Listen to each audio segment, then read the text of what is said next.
Hello students, I am Dr. Anita Pandey from Shri Shankaracharya Mahavidyalaya, Jinwani, Bhilai.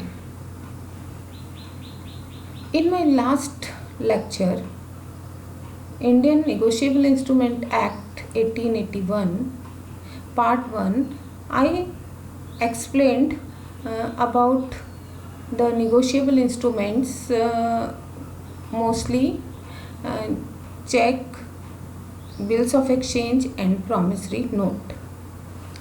Today we are going to learn about negotiation and assignment. So one of the essential feature of a negotiable instrument is its transferability. A negotiable instrument may be transferred from one person to another in either of two way, in either by negotiation or by assignment. So let's see what is negotiation. Negotiation may be defined as the process by which a third party is constituted the holder of the instrument so as entitle him to the possession of the same and to receive the amount due thereon in his own name.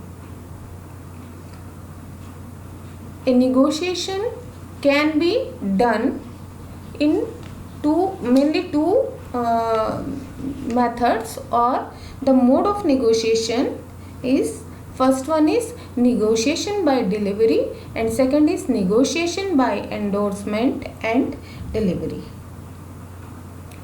In negotiation by delivery, where a promissory note or a bill of exchange or a check is payable to a bearer, it may be negotiated by delivery thereof. And the second mode, negotiation by endorsement and delivery, here a promissory note, a check or a bill of exchange payable to order can be negotiated only by endorsement and delivery unless the holder signs his endorsement on the instrument and delivers it. The transferee does not become a holder. So these were the two modes for negotiation.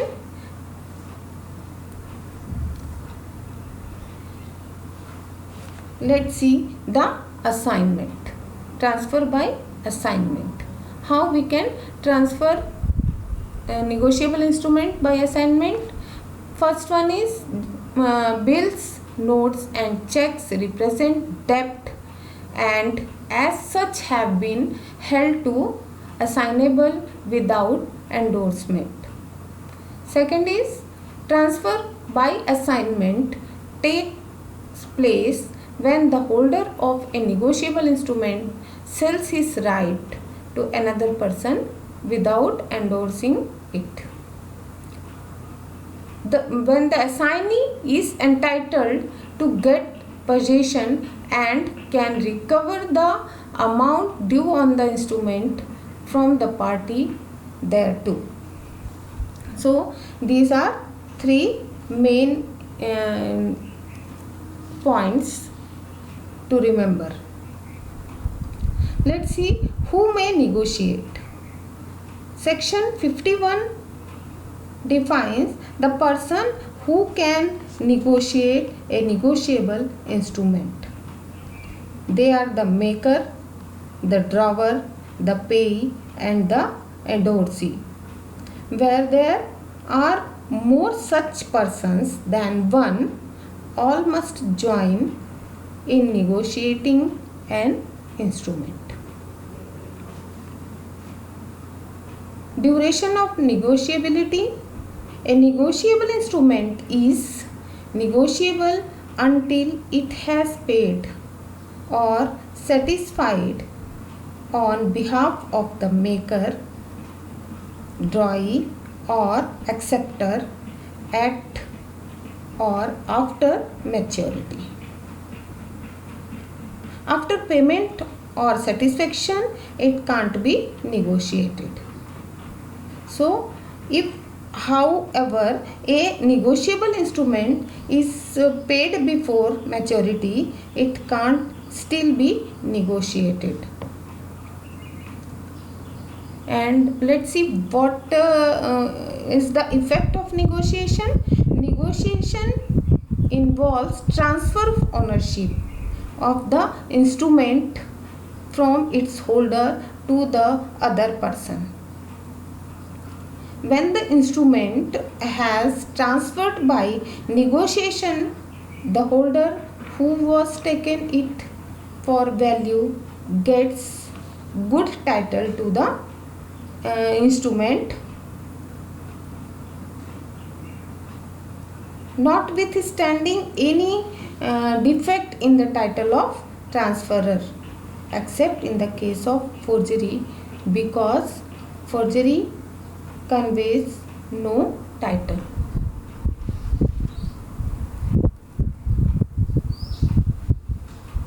So, next one is meaning of holder and holder in due course. Let's see who is holder and who is called holder in due course.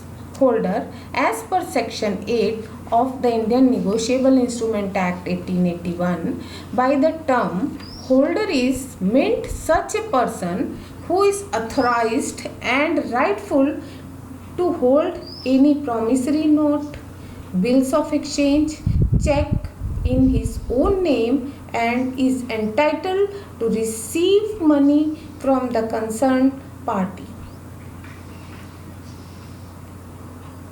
And holder in due course is defined under section 9. The term holder in due course is meant by such person who, prior to accruing of the payment of the amount mentioned in the instrument, in lieu of the consideration, and having sufficient reason for the belief that there was no defect in the title of giver, takes any bill of exchange which is payable to the bearer or order, such pay to endorsee shall be holder in due course.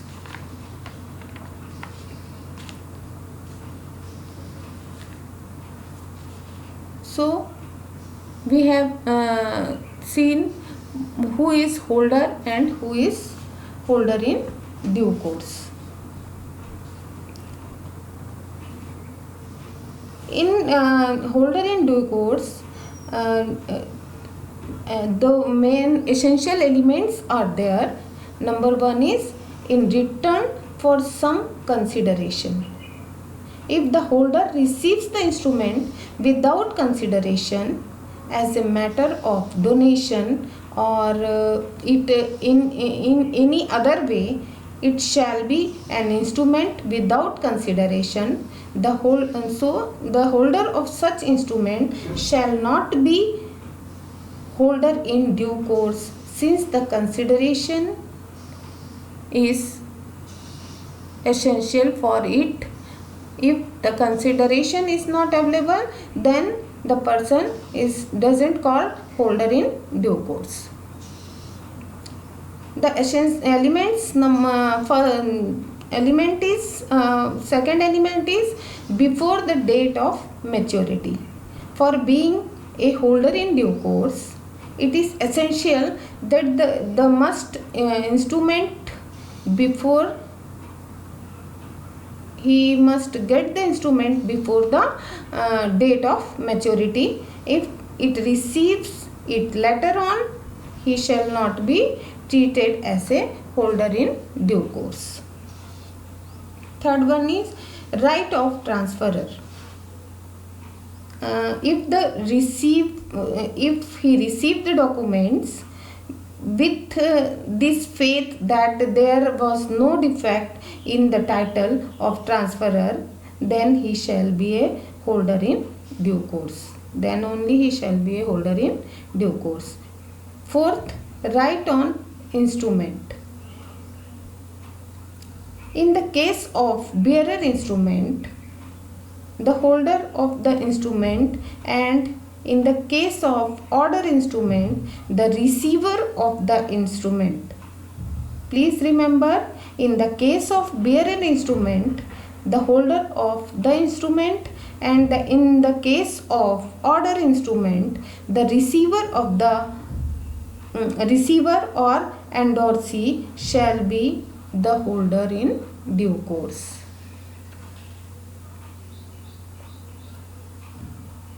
Let's see the difference between holder and holder in due course. First one is, he may becomes possessor of instrument even without consideration, but a holder in due course acquires possession for consideration. Second is, holder need not become the possessor before the maturity of the instrument, but in the case of holder in due course, he must become the possessor before the maturity of the instrument. Holder need not become the possessor in good faith. Holder in due course must become the possessor in good faith. Holder can't enforce his rights against all the prior parties, and holder in due course can enforce his rights against all the prior parties. Holder doesn't enjoy all the privileges available in holder in due course, and the holder in due course enjoys some privileges under Act, for example, Act 20, 36, 42, 43, 46, 58, 120 and 121 sections. So this was the we have learned about holder and holder in due course and the differences between them. Now we can see what is the meaning of dishonor. When a negotiable instrument is presented for acceptance or payment and it is neither accepted or paid, it is known as dishonor of the negotiable instrument. अनादरण, जब कोई विनिमय साध्य लेख पत्र स्वीकृति के लिए या भुगतान के लिए प्रस्तुत किया जाता है और उस पर अगर उसकी स्वीकृति या भुगतान नहीं होता तो इसे हम कहते हैं कि वह अनादरित हो गया.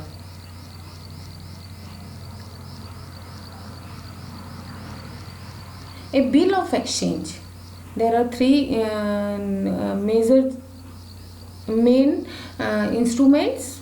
First one is bill of exchange. So a bill of exchange is dishonored by its non-acceptance or non-payment.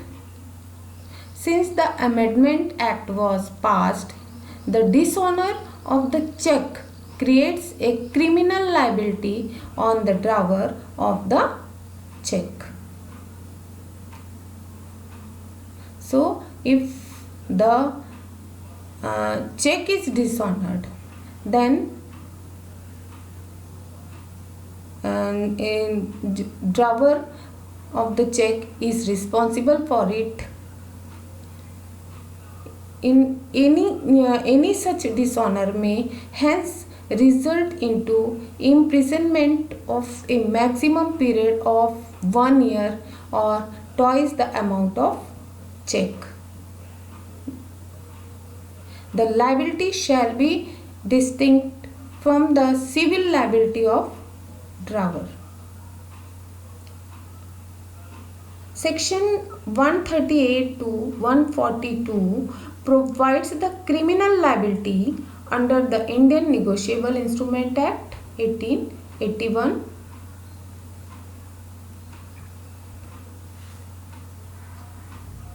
Now see what happens when a negotiable instrument is dishonored.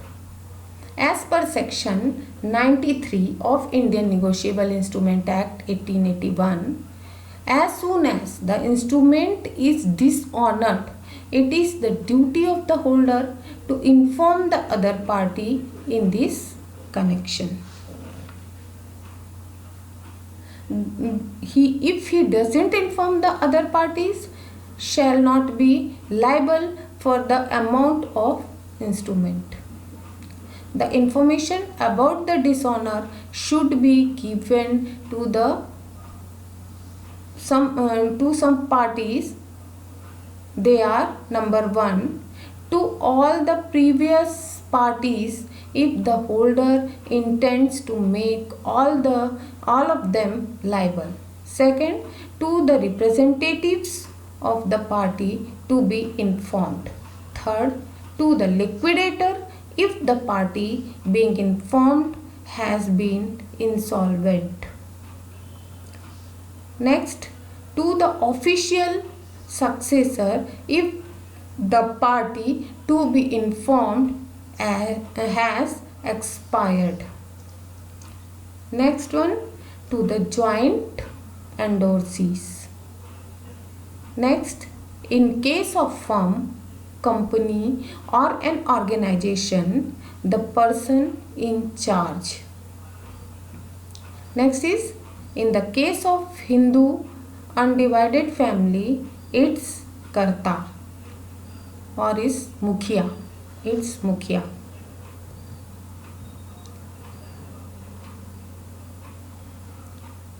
There are some cases when notice of dishonor is not essential. Let's see. In accordance with section 98 of the Act, Negotiable Instrument Act 1881, notice of dishonor is not essential in following cases. First one is, if a party entitled to receive the notice of dishonor has revoked their right to receive the same. Second is, if the drawer has ordered to stop payment to the debtor. Third, if there is no possibility, if loss of the liable party, if the party is not traceable even after any exhaustive search, if the holder has incurred some sudden disability, for example death, illness, etc. Next, if the acceptor himself is the holder of the instrument. Next one is, if the instrument is non-negotiable promissory note, and if a grantor doesn't incur any losses due to non-receipt of notice of dishonor, then the guarantor need not informed. Guarantor.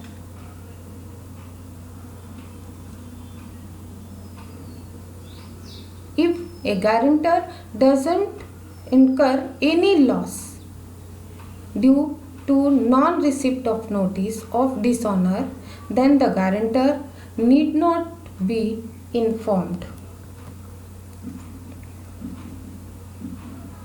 So this was the conditions when the information of dishonor not essential. Let's see what is noting. Noting, the meaning of noting. Noting is a legal proof of the fact that an instrument has been dishonored.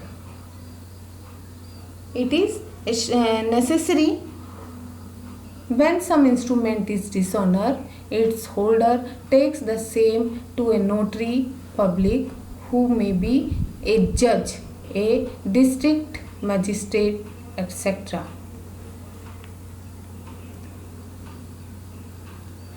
On refusal of acceptor of the instrument to make payment, the notary public writes on the paper enclosed with the instrument as instrument dishonored. This was the method. The notary public takes down the following in a register. Number 1, fact of dishonor. Second is date of dishonor. Third is cause of dishonor, and the fees charged and the expenses as released by the notary public for nothing the instrument. Now, protesting, प्रमाणन जिसको बोलते हैं. What is protesting? After a dishonored negotiable instrument is noted, a certificate is obtained from the notary public to this effect, or this certificate is known as protesting or pramanan. The court admits the protesting as complete proof of dishonor by section 100 of the Indian Negotiable Instrument Act 1881, and these are the some contents are certified by the notary public during the course of protest. Number 1 is copy of instrument. Second is names of plaintiff and defendant. Third is reason for certifying. Fourth, place and time. Fifth, fees paid. Sixth, acceptance payment for prestige. And next one is witness and seal, which is very, very important. Let's see bouncing of check. A check is said to be bounced or dishonored when there is insufficiency of funds in the door's account.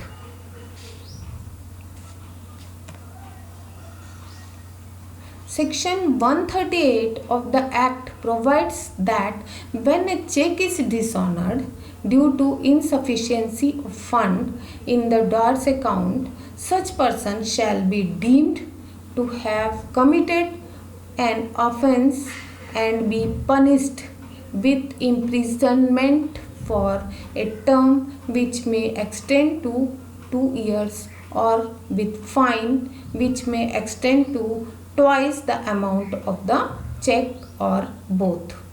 For example, A was drawer and he gave a check to B for some consideration, and when B put up the check to his bank informs him that the check is dishonored due to insufficiency of fund of in the door's account. So A is either imprisoned for 2 years, or he may fine twice, means 20,000 rupees, because the check was of 10,000 rupees.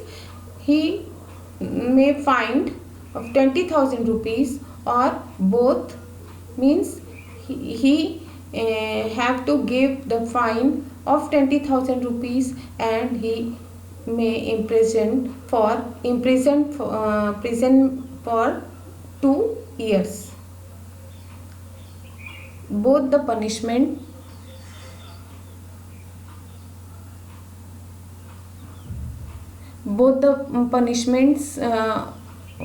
it is depends on condition. whether A have to pay only fine or he have punished for imprisonment or both. For bouncing of a check to be considered as offence, the check should have been presented for payment to the banker within its period of validity. And validity period of a check is within 6 months. The holder in due course or payee should give notice demanding payment within 30 days when check returns unpaid due to insufficiency of fund. And next is the drawer should have failed to make payment within 15 days of receipt of that notice.